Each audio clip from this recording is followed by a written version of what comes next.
Let's bring him into the show. Shane Te Pou is joining us tonight to have a bit of a chat. Shane, kia ora, welcome to the show. Kia ora, guys. Hey, happy birthday, Chewy. Thanks very much for having me on tonight. Thank you, mate. Hey, I just want to say, if I can, guys, that you guys put on a great, informative show. Lots of people are talking about you. Cool. And I wear it like a bit of a badge of honor. And when I ever get a mention about from you guys, I get trolled on Twitter like I haven't seen since I disconnected with Sean Plunkett. So it's great, guys. I wear it like a badge of honor. Yeah, I noticed. I didn't show you, True, but in that one that I responded to our old mate Karen, about 20 comments after them, and half of them were muted because I just mute people. I'm like, I just mute. Half of them mute. It's a quite hilarious thread coming afterwards, actually. Yeah, thanks, Shane. You're actually my present to Chewy as well. I told him last night as a present from today, I'll bring Shane Te Pou on tomorrow night. So all right, see, I'm trying to join the club, boys. Trying to join the club. Yeah. I noticed you're on Te with Moana the other day. When was that filmed? Was that recent? Was that? That was filmed on Friday. Okay, cool. Yeah, no, it was a good chat. It's about the Māori Parliament, etc., wasn't it? Yes. And it's on YouTube. People want to check it out. Actually, I mean, you're here. You've just had a big conversation with Moana and others about that. That's not necessarily one of our topics for tonight, but what are your thoughts around a Māori Parliament? Well, I'm not really a big fan of a Māori Parliament, but earlier on in February, March, I was down in a beautiful marae called Pipiwai, which is in the Wairarapa, where they had a Māori Parliament. It didn't make laws, it didn't make statutes, but what it did is it brought people from all over the motu to come and have a kōrero, to talk about plans of action, to talk about how they can deal with the government. So from that perspective, I sort of support a Congress, a vehicle for us to have a kōrero. You know, there are very different degrees of this occurring as we speak with the iwi Leaders Forum. We've had two fantastic hui this year, one in Hirutanga and Hastings, and one in Turanga Waiwai. I'd like to see that carry on. So, you know, from that perspective, I am a fan of it, and I think kōrero and consensus and driven approaches makes common sense. We were thinking about this conversation yesterday around a couple of things, and we wonder also, is there a language thing going on at the moment? Like, you know, there's this whole pushback against that, like Hobson's Pledge and others will be clipping pieces of Willie or someone saying, you know, Māori have special rights, and they'll clip that and they'll send it out. And we've been saying, I wonder though, you know, we can use words in different contexts. Like someone in our chat last night said perfectly, I've got property rights on my property that you don't have. We are equal in society, but we have different rights in that situation. I've got different rights for my contract to my bank, and Chewy is not entitled to the rights I have because I've drawn up a contract. I wondered as well if the word parliament was a bit the same.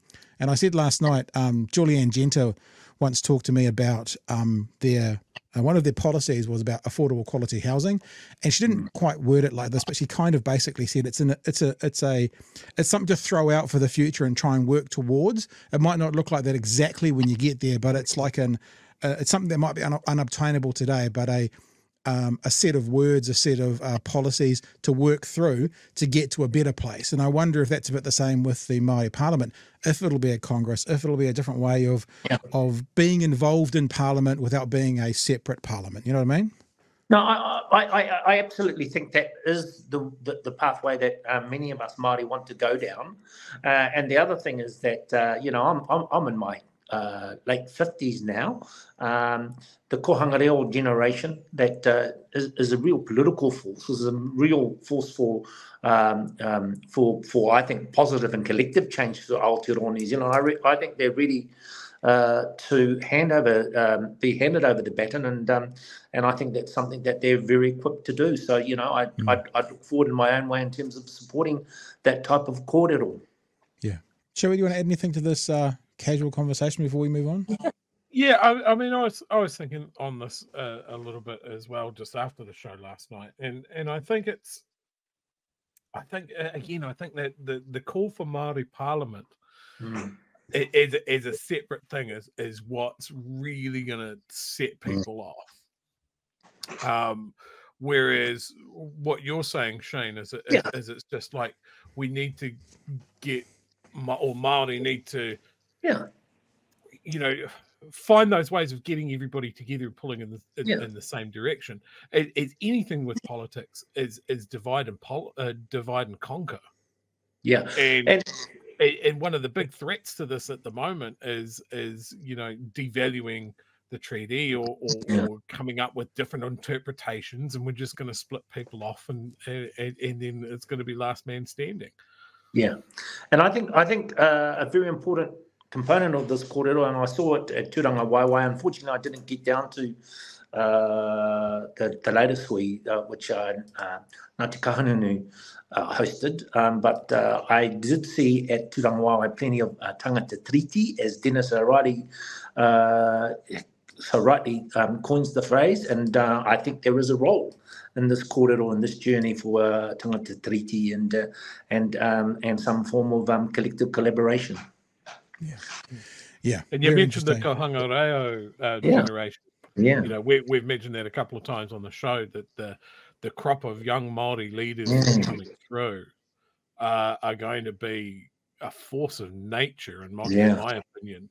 And if they have the backing of tangata treaty, you know, the buffers, as we call them, you know, I think that's heartening. Yeah, guys, I think one of the things that Seymour, Brash, and they're like sort of really don't understand is the transformational change that Aotearoa New Zealand has undertaken, particularly in the last 25 years since the birth of the Kohanga Reo movement. And, you know, we said the local census up to 100,000, almost 1 million people identifying as Māori. And I just see it in my everyday life. When I was born and bred in a very small town, but you had a Māori family here, you had a Pākehā family there, you had a Māori family up the road, but it just doesn't work that way. Now, you know, there are blended families right throughout Aotearoa. My kids go to a school where Māori are, well, my daughter does, certainly, where Māori are a minority, but and there are a lot of new immigrants that go to that particular school, but I tell you what, they take on, they celebrate, they recognise, they love, and our reo and our language, our customs, and it gives them a sense of belonging. And I got a little bit emotional the other week. I went to the school and I watched this young, she mustn't have been more than 13, 14, Indian girl get up and give a pepeha, and her pepeha was rangitoto, her hapu was Ngāti Whātua ki Ōrākei. And I happened to be talking to one of the Ōrākei leaders a few days ago, and I said, how do you feel about that, brother? He goes, I love it. Because their mountain is our mountain, and this is just second nature to our young people, and in many respects, I think it's Seymour, I think it's Brash, and I think it's that, and particularly Brash's generation that are missing out, and they should just get on board, because it's actually quite a beautiful thing.